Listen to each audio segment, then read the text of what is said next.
Hello and welcome. Thanks for joining me, astrologer Patrick Arundell, for your in-depth November horoscope video for the Sun or the Ascendant.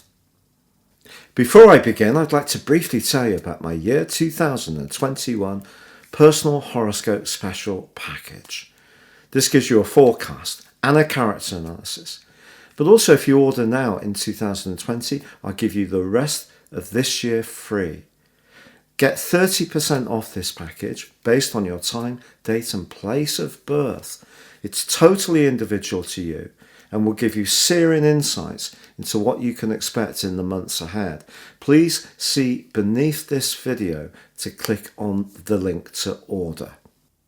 Welcome Scorpio to your monthly horoscope for November for the Sun or the Ascendant. If you've yet to subscribe to this channel, I'd be honoured if you did so now.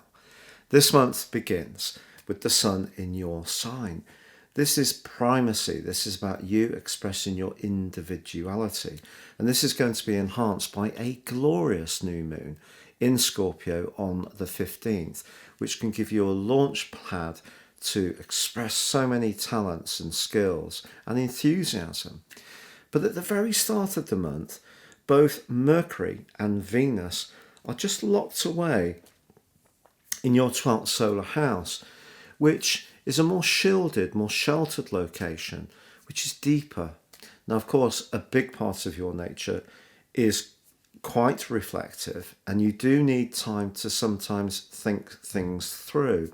So I think around a business idea or a creative idea that maybe started to come into your mind at the end of September, it may not have quite worked out as you expected, and it may have proved to be a little bit frustrating. Also, Venus in your 12th house may see you thinking about someone from your past or mourning a loss that's happened relatively recently. Or in an existing relationship, if you're a little bit unsure if this relationship can really be for the long term, you may need some space to mull things over. But in the first couple of days, Uranus, the planet of surprises, is in opposition to the Sun. Now, if you're single, this could connect you to someone completely out of the blue in a very exciting way. On the other hand, maybe it's going to be you asserting your individuality around a relationship matter, particularly if you feel someone's being a bit clingy. Now, because of the complexity of Venus and Mercury in your 12th house, that does diminuate a little bit of the glory that can come from the Sun's passage through your sign.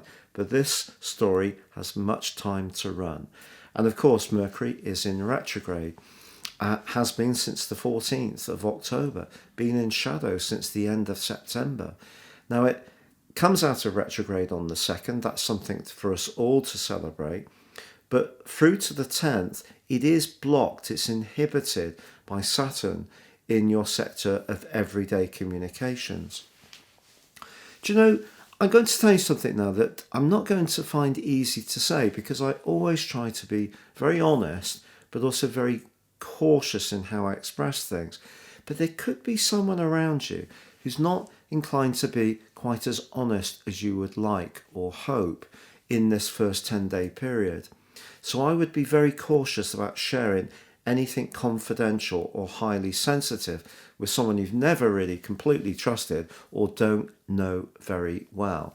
And I would also steer clear of any kind of community gossip or any gossip going around siblings as well, because there's probably not a lot to be gained by joining in, even if you're trying to be fair, honest and even-handed in your responses.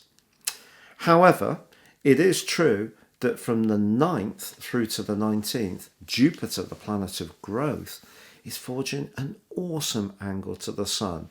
Now, in traditional astrology, this aspect, the angle between the Sun and Jupiter, is considered to be one of the best we can have. It's a sextile.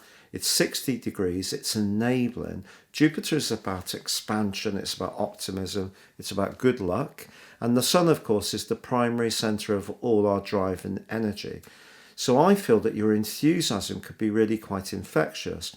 Also through this period, the Sun in your sign is forging a lovely angle to Neptune in your sector of romance. Is there going to be someone who starts to take your fancy? It really wouldn't be a surprise, but if that's the case, I do feel that you might want to keep your proverbial cards close to your chest, because Venus is challenged by that cluster of energy in Capricorn through to the 20th. And of course, Venus is the planet of love. So it's possible that there could be some confidential reaching out. Perhaps it is with someone from your past, or perhaps you're just digesting and working your way through letting go of a relationship that's no longer with you. And I do feel that there can be some heightened sensitivity about relationships in general in the core of this month, despite this fantastic opportunity to feel much more go-getting. Now, on the 11th, Mercury returns to your sign. And I think that's something to really celebrate. This stop-start period you've gone through since the end of September is really going to start to resolve itself. And by the 19th of this month, you'll be much clearer about the direction you want to take for that idea, strand or plan that I mentioned before. So Mercury retrograde can obviously be very glitchy, bogged down, irritating, frustrating. Things will start to even out at this point. Also on the 14th, your traditional ruler Mars ends a retrograde which began on the 9th of September.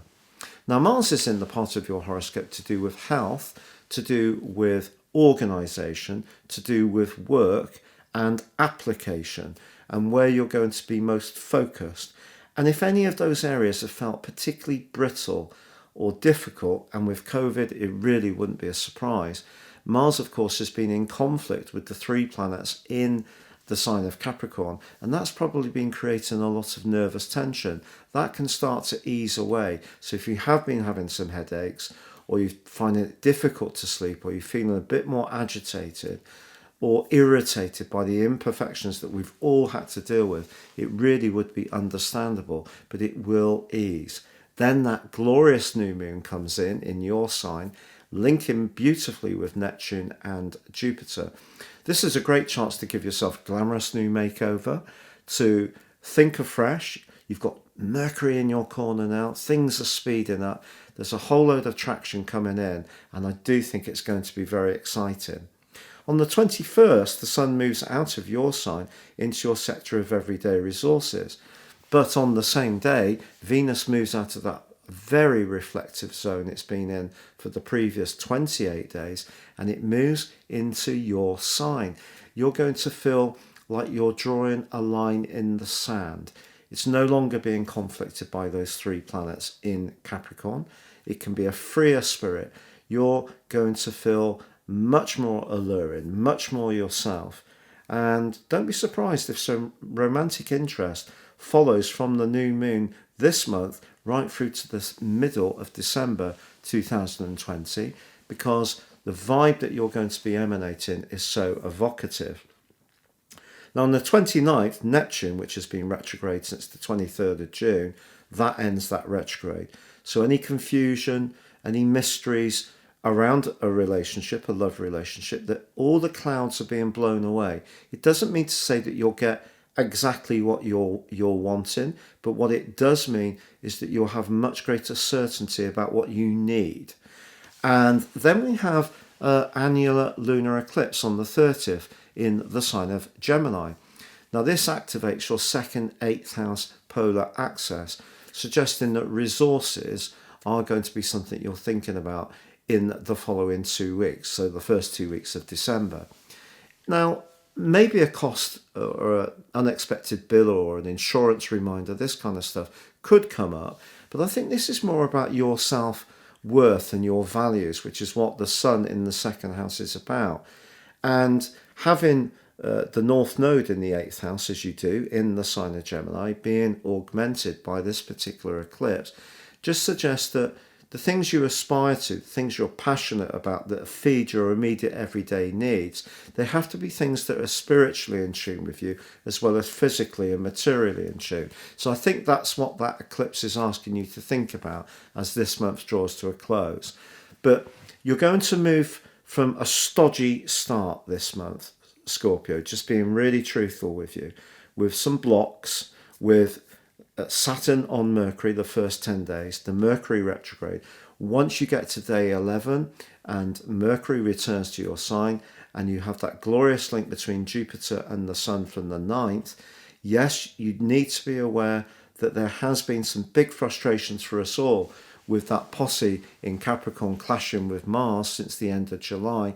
That's easing away as you get to mid-month. So from mid-month onwards, I really do see a series of green flags dropping for you as you go for it.